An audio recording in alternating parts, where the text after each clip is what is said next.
Bueno, pues el capítulo 26 de Números marca el inicio de una nueva parte del libro.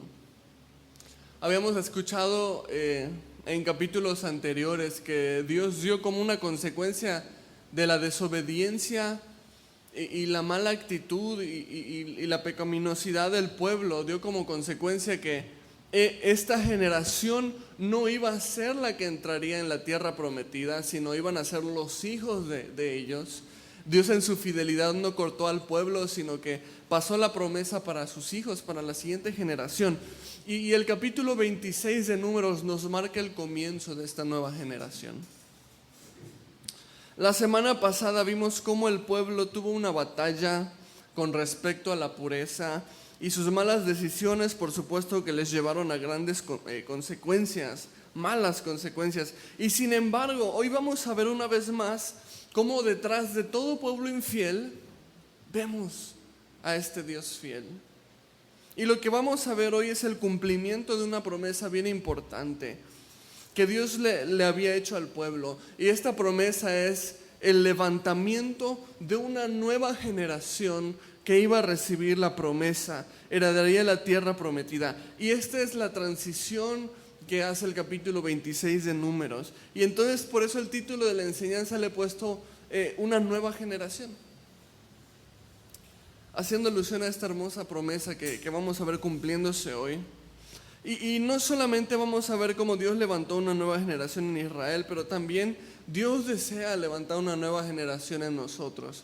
Y con nueva generación no me refiero meramente a jóvenes, a una generación de adolescentes, jóvenes que se levanten, sino que tú y yo podemos ser esa nueva generación que podamos vivir conforme a la palabra, agradar a Dios, ser usados para la gloria de Dios. Y Dios desea que tú hagas eso. Dios desea que nosotros seamos esa generación que sea levantada para recibir las promesas de Dios, porque creemos en Él, porque le creemos a Él y porque deseamos agradarle a Él. No vamos a dividir puntos, solamente vamos a ir leyendo a través de este capítulo. Entonces, si ya estás ahí en Números 26, vamos a iniciar en el versículo 1. Dice: aconteció después de la mortandad que Jehová habló a Moisés y a Eleazar, hijo del sacerdote Aarón, diciendo. Y por supuesto que una vez más inicia un capítulo en el que el panorama se ve muy desalentador. Hemos empezado muchos capítulos así, que la historia del capítulo anterior terminó, en mortandad o en infidelidad o en pecado o en esto, el otro, rebeldía. Y muchas veces hemos empezado capítulos en el que el panorama se ve totalmente desalentador. Pero ¿sabes qué es lo que me encanta de los capítulos donde el panorama empieza así? Que Dios tiene algo nuevo para hacer en el pueblo. Y a lo mejor tú puedes estar en una etapa en tu vida, en un capítulo en tu vida en el que parezca desalentador, en el que parezca que el panorama está pues para tragedia. Pero ten en cuenta esto: cada vez que empezamos uno de estos capítulos, Dios tiene algo nuevo que hacer. Y Dios tiene algo nuevo que mostrar. Y ellos obviamente estaban en este panorama. Ellos acababan de experimentar terribles consecuencias por su desobediencia. Ellos con una gran facilidad, en el capítulo anterior vimos que se desviaron para cometer fornicación con estas mujeres madianitas. Y esto trajo mortandad al pueblo, y es donde está empezando el capítulo de hoy, terminando esta mortandad que hubo a consecuencia de este pecado. Y obviamente sabemos que esa es la consecuencia del pecado, y hablamos de eso la semana pasada. ¿Qué va a ocasionar el pecado en tu vida? Muerte.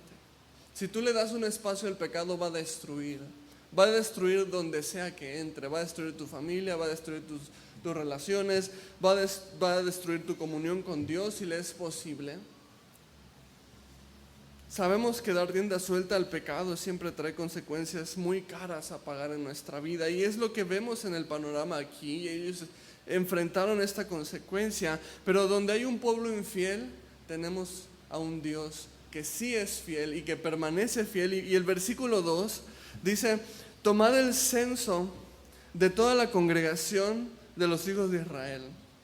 de 20 años arriba por las casas de sus padres, todos los que pueden salir a la guerra en Israel. Y aquí leo esto y me pregunto, a ver Dios, espérame, ¿qué estás haciendo? O sea, el pueblo acaba de irse en pos de fornicación. Te dieron la espalda, literalmente, mientras él bendecía al pueblo delante de sus enemigos, el pueblo fornicaba y se iba en infidelidad. O sea, y entonces leo esto, o sea, tú los bendijiste, Señor, delante de sus enemigos y ellos te dieron la espalda. Pero ¿quieres decir que aún a pesar de eso vas a mantener tu promesa?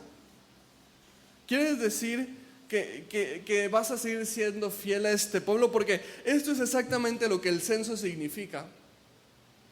¿Qué significa este censo? Significa que Dios manda a contar el número de guerreros para que entren en la tierra prometida. O sea, este censo para contar guerreros es para ver cuántos guerreros hay en el pueblo para ir y tomar la tierra. O sea, la promesa, para entrar en la promesa. Entonces, significa que Dios no ha desechado al pueblo, que Dios no le ha quitado la promesa al pueblo. Significa que Dios va a mantener su fidelidad al pueblo a pesar de su infidelidad del pueblo hacia Dios. Y créeme que yo me llevé una sorpresa muy grande cuando descubrí esto en mi vida. Cuando descubrí que después de mi infidelidad Dios seguía siendo fiel a su palabra y no me había desechado, fue una gran sorpresa. No sé si tú te has dado cuenta de esto en tu caminar personal. Si no te has dado cuenta, date cuenta, es una verdad maravillosa. Es una verdad sorprendente. Cuando descubrí que después de mi infidelidad Dios seguía siendo fiel a su palabra, Dios seguía siendo fiel a sus promesas, que la promesa de Dios no se ve condicionada a qué tan bueno soy o si me la gano o si me la merezco, sino que la promesa de Dios se ve condicionada a que Él dijo y Él va a hacer, porque Él no va a mentir y Él no va a cambiar de opinión. Que lo que yo haga no cambia quién es Dios. Que si yo soy malo no significa que Dios va a empezar a ser malo. Que si yo soy infiel no significa que Dios va a empezar a ser infiel. Y esto es algo que me encanta, de conocer más a Dios y conocer más de su evangelio. Y por esto prefiero 1000 veces predicar el evangelio que predicar de una religión.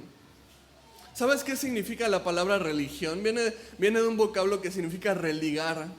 O sea, tratar de alcanzar o tratar de recuperar. Y lo que la religión predica es el intento humano de alcanzar a Dios o de recuperar una relación con Dios. Pero lo que el evangelio enseña es algo totalmente diferente. Lo que el evangelio enseña es el esfuerzo de Dios en recuperar al hombre, en alcanzar al hombre. Y entonces damos gracias a Dios que fue Él el que se acercó y nos alcanzó a nosotros, porque nosotros simplemente no podíamos haber alcanzado a Dios. Y entonces tenemos aquí a Dios diciéndoles: ok, pueblo, fallaron, pero sacúdete el polvo, por favor, y ven para acá. Vamos a hacer un recuento porque van a entrar en la tierra prometida. Y quizás tú caíste, pero hoy Dios te invita a levantarte y te dice: mira, sacúdete el polvo, ven, vamos a hacer un recuento porque vamos a llegar a esta promesa que yo ya te había hecho. No se trata de tu fidelidad, se trata de la fidelidad de Dios. Y entonces Dios manda un censo a Israel. Y fíjate, versículos 3 y 4 dice: y Moisés y el sacerdote Eleazar hablaron con ellos en los campos de Moab, junto al Jordán, frente a Jericó, diciendo: contaréis al pueblo de 20 años arriba, como mandó Jehová a Moisés y a los hijos de Israel que habían salido de la tierra de Egipto. Y entonces este es un nuevo censo. El censo anterior lo hizo Moisés y Aarón, ¿te acuerdas? Al principio del libro, en el monte Sinaí, en el desierto, alejados de la tierra prometida. Ellos en el primer censo apenas estaban empezando su segundo año en el desierto y estaban lejos de la tierra prometida. Pero este nuevo censo lo hace ahora Moisés con Eleazar, que es el que tomó el lugar de Aarón, ¿no? Y lo hacen, ¿dónde? Dice aquí. Dice, enfrente de Jericó. O sea, a unos escasos metros de la tierra prometida. ¿Cómo fue que llegaron hasta ahí? Si estuviste en la serie, desde el principio del libro de Números, yo todavía veo el libro en retrospectiva y digo, ¿cómo le hicieron para llegar aquí? O sea, qué bárbaros. No parece que fueran a llegar. Parece que todavía les faltaba mucho. ¿Cómo fue que las circunstancias los han llevado tan cerca de la tierra prometida? Lo único que he visto en este libro es el Dios tratando de enseñarles lecciones a su pueblo, y su pueblo necio, sin querer aprenderlas. Y ahorita están enfrente de la tierra prometida y digo, ¿cómo fue que llegaron acá? ¿Cómo fue? ¿Qué diferencia tan grande? El primer censo tan lejos y este segundo tan cerca. ¿Cuál es la diferencia? ¿Cómo fue que llegaron? ¿Fue que ellos fueron más fieles? Definitivamente no. ¿Fue que ellos se esforzaron más y le echaron más ganas? Definitivamente no. Capítulo anterior, la volvieron a regar. ¿Fue que ellos ahora son más sabios? No me parece. ¿Qué los lleva a estar ahorita enfrente de la promesa? Solo puedo ver la fidelidad de Dios. Y yo creo que así es, y lo veo en mi vida. Así como veo números en retrospectiva, veo también mi vida en retrospectiva y digo, Señor, ¿cómo llegaste aquí? ¿Quién sabe? No es porque haya sido más fiel, no es porque haya sido más diligente, no es porque sea una persona sabia, pero entonces veo la fidelidad de Dios y digo, wow, hasta aquí Dios ha sido fiel y hasta aquí he llegado por su gracia. Y el pueblo ahorita está siendo censado frente a la tierra prometida solo porque Dios permaneció fiel. Y entonces tenemos desde el versículo 5 hasta el versículo 50 los datos de este censo de las tribus de Israel por familia, ¿sí? Y no lo vamos a leer parte por parte porque es muy larga esta parte, pero vamos a ir viendo un resumen de lo importante que vemos en cada tribu. Y la primera tribu que fue censada fue la tribu de Rubén, y lo tenemos del versículo 5 al 11. Y aquí hay un dato bien interesante que nos da al censar la tribu de Rubén.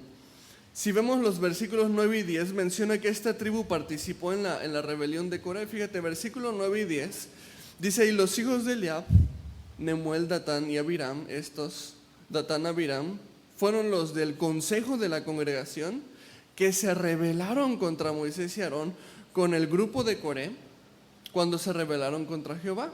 Y la tierra abrió su boca y los tragó a ellos y a Coré cuando aquel grupo murió, cuando consumió el fuego a 250 varones para servir de escarmiento. Y entonces vemos que en medio del censo de la primera tribu de Rubén hay esta remembranza, ¿no? Y ojalá fuera una remembranza bonita, ¿no? A veces vas a los 15 años y ponen una remembranza, ¿no?, de la quinceañera y ponen sus fotos de bebés y está.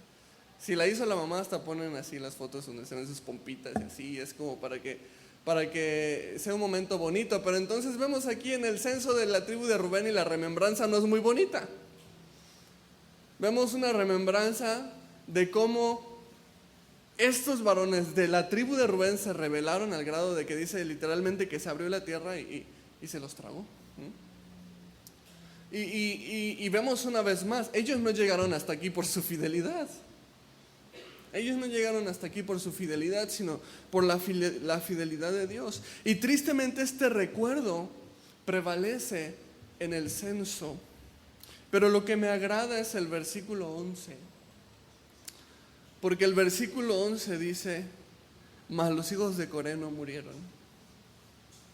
Y creo que es un detalle importante, porque la rebelión de Coré se basó básicamente en este varón Coré y estos hombres de la tribu de Rubén rebelándose contra Moisés, tratando de hacer un boicot en contra de Moisés, ¿no?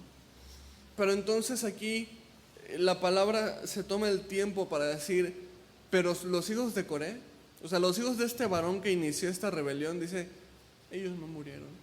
Ellos recibieron gracia, misericordia. Y creo que es importante porque hoy en día hay una doctrina a la que les gusta llamar maldiciones generacionales. Y yo estoy seguro que tú lo habrás escuchado. ¿Y qué te dice esta doctrina de maldiciones generacionales? Pues hay una maldición generacional que viene desde el padre y desde el abuelo, y entonces es una generación de pecado y tenemos que romper, ¿no?, esta maldición generacional. Y muchos cristianos creen que están condenados por los pecados que cometieron sus padres o sus abuelos o sus antepasados. Y un pecado que se ha repetido generación tras generación. Y uno cree, a veces, estoy condenado a repetir los errores de mis padres, estoy condenado a repetir los errores de mis abuelos. Y ciertamente aquí hubo un hombre con malas intenciones que pecó, que se llamaba Coré, pero dice aquí, sus hijos no estuvieron condenados por causa de su padre. Y ni tú ni yo estamos condenados por los pecados de nuestros padres, sino que en Cristo las cadenas del pecado han sido rotas. Y no tienes que estar definido por tu pasado, no tienes que estar definido por tu trasfondo familiar, ni por nada más, sino por el hecho de que eres una nueva vida en Cristo Jesús, una nueva criatura en Cristo Jesús. Tú ni estás definido por tu pasado, ni estás atado a tu pasado. 2 Corintios 5:17 dice, de modo que si alguno está en Cristo, nueva criatura es. Las cosas viejas, no dice se arrastraron, ¿verdad? Dice las cosas viejas pasaron y aquí todas son hechas nuevas. Y Dios te ha dado aquí ahora la oportunidad de ser definido por Él. Todas las cosas viejas ya han pasado. Tienes el poder de ser el padre que no pudiste tener, o la madre que no pudiste tener presente. O sea, tienes el poder de ser ese hombre sobrio que ya no es esclavo del alcohol. O sea, hoy en día puedes ser el padre que está presente con sus hijos. No estás condenado a repetir los pecados pasados, ni de tus padres, ni de tus abuelos, ni siquiera los tuyos propios que tenías antes de Cristo. Porque tienes el Espíritu Santo que mora en ti, que te da el poder para vivir con Cristo. Y si fallas, tienes el poder de la gracia para levantarte y regresar una vez más a la presencia de Dios. Y entonces vemos que Coré pecó, pero sus hijos no estuvieron condenados, y se toma el tiempo de decírnoslo. Y continuando el resumen del censo, la segunda tribu censada vemos que fue la tribu de Simeón, en los versículos 12 al 14. La tercera tribu que fue censada fue la de Gad, versículos 5 al 18. La cuarta fue Judá, versículos 19 al 22. La quinta, Isaacar, 23 al 25. La sexta, Zabulón, del 26 al 27. Y cuando llegamos a la tribu de José, nos topamos con otra peculiaridad, ¿verdad? En la séptima tribu que fue censada fue la de José. Y de primera instancia, la tribu de José se dividió en dos, ¿no? Porque José tuvo dos hijos, Manasés y Efraín. Y entonces vemos en la Biblia que casi nunca se menciona la tribu de José, sino que mayormente se menciona la tribu de Manasés y la tribu de Efraín como dos tribus por separado, pero en realidad son los hijos de José que fueron injertados ahí como si hubieran sido hijos directos de Jacob, ¿no? A veces yo puedo relacionarme con esto porque como crecí mis primeros años de infancia sin papá, para mí mi abuelito era mi papá, ¿no? Entonces crecí básicamente como el hijo de mi abuelito. Y algo así pasó con Manasés y Efraín dentro de las tribus de Israel. O sea, fueron injertadas como si hubieran sido hijos directos, ¿no?, de Jacob. Y la otra cosa interesante que menciona el versículo 33 es que menciona el nombre de 5 mujeres Y esto es muy poco común. ¿Por qué? Porque primero el censo es de varones, no de mujeres. Y dos, el censo es de guerreros. Entonces llama la atención que aquí se menciona en el versículo 33, fíjate cómo dice. Dice el 33, y Zelofehad, hijo de Jefer, no tuvo hijos sino hijas. Y los nombres de las hijas de Zelofehad fueron Maala, Noa, Ogla, Milca y Tirsa. Y este es un caso raro. Sin embargo, en el próximo capítulo y en el próximo estudio vamos a hablar un poquito más de estas mujeres. En el capítulo 27 te vas a tener, si quieres saber bien qué fue lo que pasó, por qué son nombradas, te vas a tener que esperar hasta la próxima semana. Y si no vienes la próxima semana no te vas a enterar, así que ven. Pero entonces vemos que se mencionan estas 5 mujeres, que vamos a hablar de ellas en el siguiente capítulo. Y es un dato muy curioso. Y después de la tribu de José, que se divide en Manasés y Efraín, la octava tribu que fue censada fue la de Benjamín, los versículos 38 al 41. Después la novena, la de Dan, 42-43, la de Aser, del 44 al 47, y por último la de Neftalí, que vemos en el versículo 48 al 50. Y esto es un censo para ver los hombres mayores de 20 años que pueden participar en la guerra, para ver quiénes pueden entrar en la tierra prometida. Y algo que podemos notar de las tribus que son censadas, digo, no vamos a ver cada una por separado porque llevaría muchísimo tiempo, pero es que algunas de las tribus en relación al primer censo aumentaron de número, crecieron, pero otras de las tribus en relación al primer censo disminuyeron de número, se hicieron más poquitos. Sin embargo, en un vistazo general de Israel como pueblo, el pueblo de Israel quedó prácticamente en el mismo número. Fíjate, el versículo 51 nos da el número total de varones de 20 años para arriba en todo Israel. Dice 51, estos son los contados de los hijos de Israel, 601,730. Y entonces este es el número total solamente de varones mayores de 20 años para arriba. Y lo hemos comentado en otras ocasiones, el pueblo de Israel era un pueblo anormalmente grande. Normalmente los pueblos de esta época no llegaban a estas cantidades, sin embargo, Dios era fiel con ellos y fueron abundantes. Y si comparamos el primer censo y el segundo censo, te lo puse por ahí, ándale si está ahí la diapositiva. En el primer censo que hubo al iniciar estos 40 años del desierto, hubieron 603,550 hombres mayores de 20 años aptos para la guerra. Y en este segundo censo hubieron 101,730 hombres mayores de 20 años aptos para la guerra. Y entonces, en un porcentaje, el pueblo se mantuvo prácticamente igual, bajó solamente un 0.3%.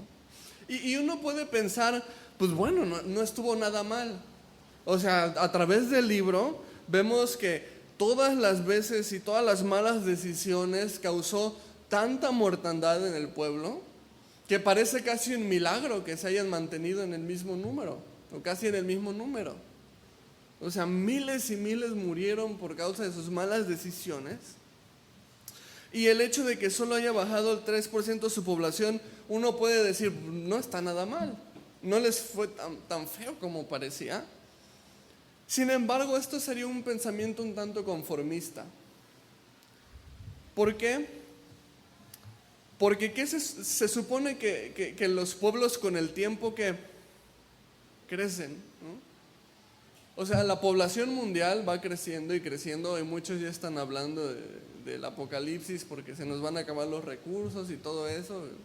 Bueno, ese es tema para otro día, pero el mundo se va a acabar cuando Cristo venga y establezca su reino, y nos dice la palabra que, bueno, es un tema para otro día, ¿no? Pero se habla de eso, ¿por qué? Porque la población mundial tiende al crecimiento, no tiende a decrecer. Y entonces, cuando nos topamos que el pueblo de Israel no tuvo crecimiento como pueblo, estamos hablando realmente de un estancamiento.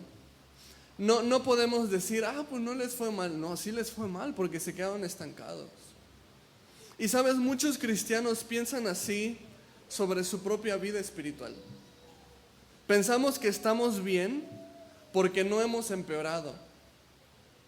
Pero tenemos que hacernos esta pregunta: ¿estoy creciendo? ¿Estoy creciendo? O sea, es muy fácil decir, no, pues yo dejé las borracheras cuando vine a Cristo. Hizo un milagro en mí. Yo dejé las drogas cuando vine al Señor. Yo dejé la pornografía. O alguno dirá, a lo mejor yo dejé de golpear a mi esposa. Dejé de maltratar a mis hijos cuando Dios cambió mi corazón. Y la verdad es que qué bueno, gloria a Dios. Pero no podemos basar nuestro estado actual por nuestras glorias pasadas. No podemos solamente ver a las glorias pasadas que Dios hizo en nuestra vida cuando lo conocimos y decir que en base de eso hoy en día estamos bien. O sea, los israelitas pudieron decir eso. Ellos pudieron haber dicho, no, yo salí de la esclavitud de Egipto, yo vi todas las plagas que Dios mandó y yo vi cómo embarramos los postes de las puertas para que, con la sangre del cordero, para que el ángel de muerte no pasara por nuestra casa y no nos hiciera daño. O sea, el pueblo pudo haber dicho, yo pasé literalmente en medio del mar rojo, que vi cómo se partió por la mitad y pasamos con nuestros pies en seco y alabamos a Dios del otro lado porque los egipcios se ahogaron y no pudieron destruirnos. Los israelitas podrían haber dicho todo esto, pero era un hecho que aquí y ahora ellos estaban estancados. Era un hecho. Y solamente por la fidelidad de Dios ellos iban a entrar en la tierra prometida. Pero entonces tenemos que venir a preguntarnos, sí, Dios hizo esto cuando lo conocí, gloria a Dios, pero ¿qué está haciendo hoy en mi vida?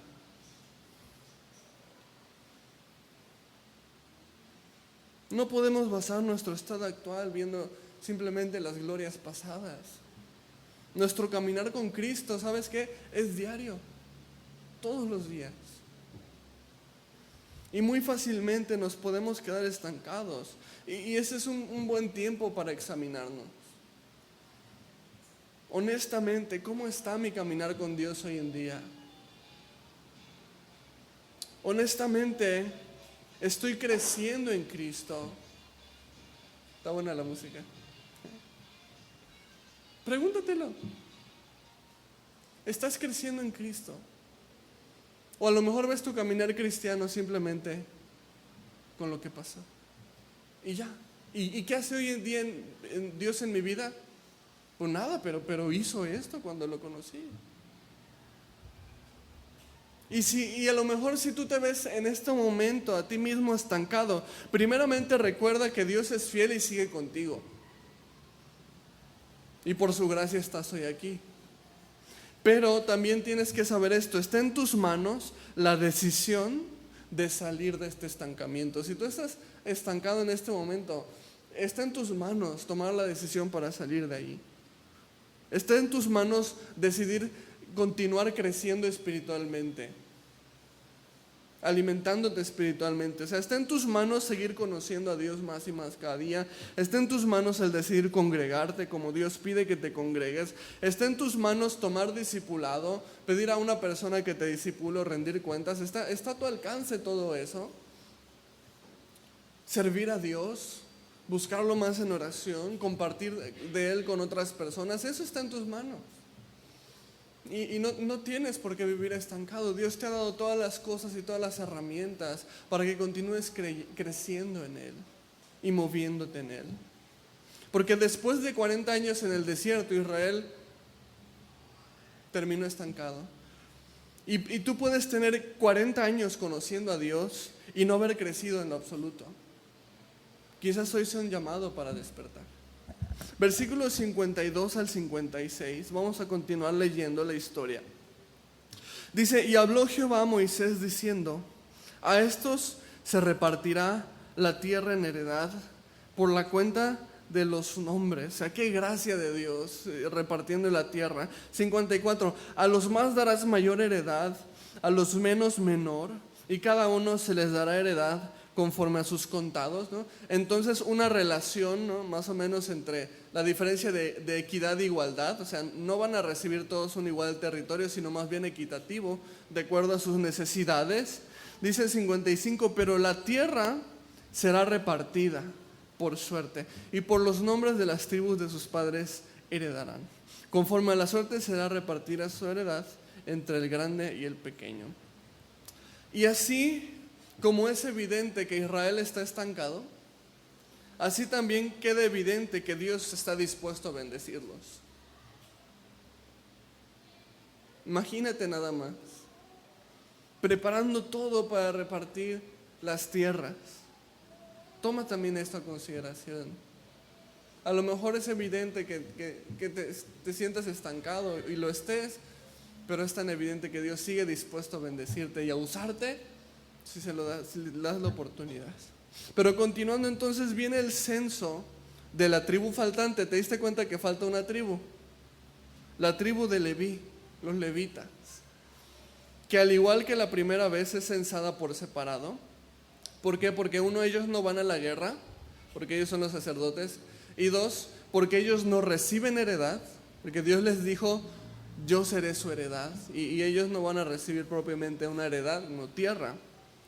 Y no vamos a leer todo, pero entonces la 12ª tribu, la de Leví, la vemos en los versículos 57 al 62, pero en el versículo 61 especialmente vemos algo interesante.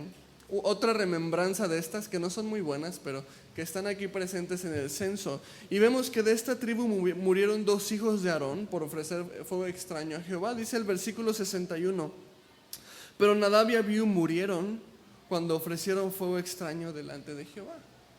Y esto lo vimos incluso desde el libro de Levítico, ya ni siquiera de Números, no, desde Levítico. Vimos cuando estos 2 varones, sacerdotes, hijos de Aarón, quisieron falsificar el fuego del altar, ¿te acuerdas? Porque se supone que el fuego del altar que consumía los sacrificios, ¿de dónde provenía?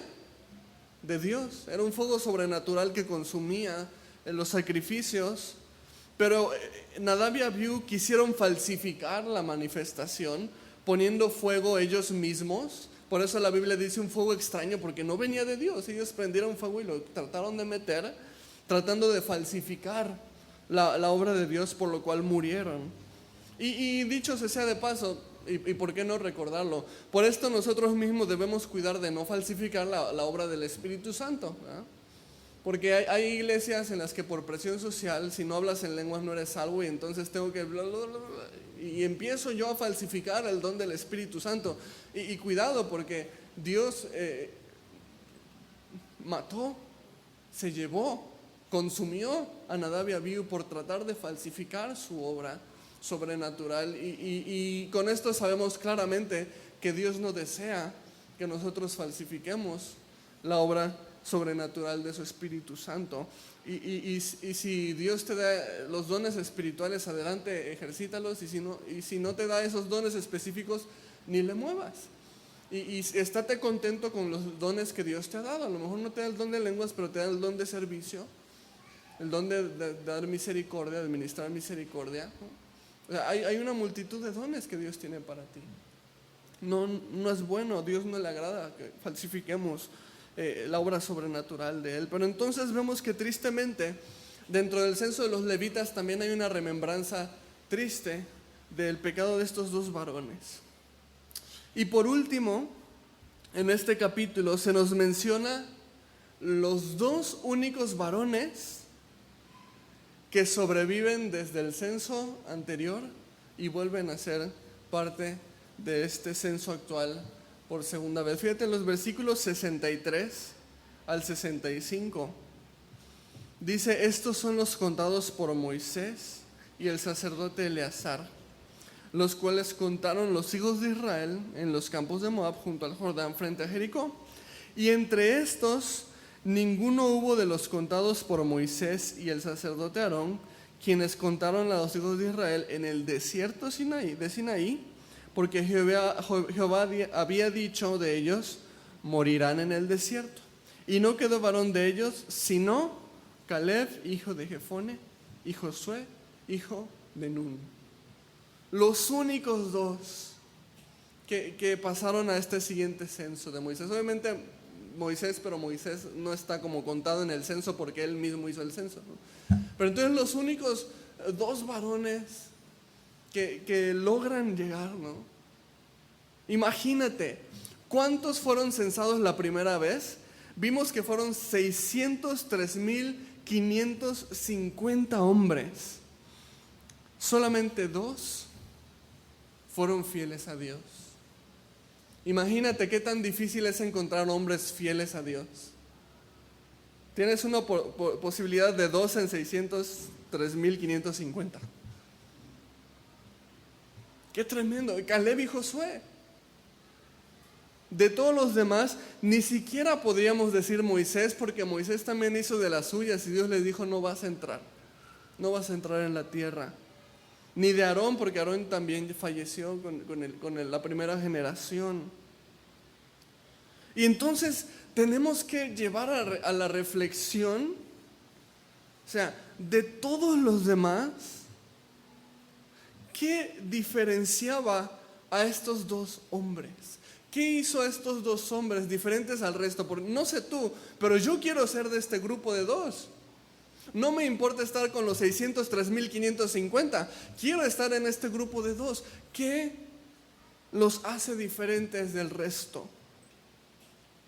¿Será que son menos pecadores? No. ¿Hicieron grandes milagros? Con trabajo y se mencionaron en una historia de los espías. Entonces, ¿qué es lo que diferencia a estos hombres? Lo único que diferenció a estos hombres que vimos en la historia es que, a diferencia del resto, ellos sí le creyeron a Dios. Lo único. Qué maravillosa diferencia. Y simple y sencilla. No es una fórmula complicada. Tienes que hacer esto y esto y esto y esto y esto para entonces agradar a Dios. No. ¿Qué es lo único que tengo que agradar a Dios? ¿Qué hacer para agradar a Dios? Creerle a Él. Eso es lo único que diferenció. Mientras los otros dijeron, no se puede, hay gigantes, las ciudades son fortificadas. Ellos dos dijeron, Dios sí puede. Dios puede hacerlo. Dios puede darnos la tierra. Es lo único que los hizo diferentes. Ellos dijeron, Dios sí puede, cuando los demás decían, no se puede. Y entonces aguas, personas que tienen tendencia a la negatividad, ¿verdad? Personas que tienen la tendencia a decir, uy, no, está muy difícil, uy, no se va a poder. No, ni para que lo intentes. Cuidado. Caleb y Josué dijeron, Dios sí puede. Y Dios los trajo hasta ahí. Los únicos 2. Más de 600,000 hombres no llegaron, pero estos 2 sí. Y así de sencillo es ser contado como fiel delante de Dios. No se trata de hacer grandes señales, tener muchos dones, hablar en lenguas, cantar o tocar muy bonito, hablar elocuentemente, tener buen speech. No se trata de ninguna de esas cosas. Últimamente, hasta el Antiguo Testamento nos enseña que es por medio de la fe.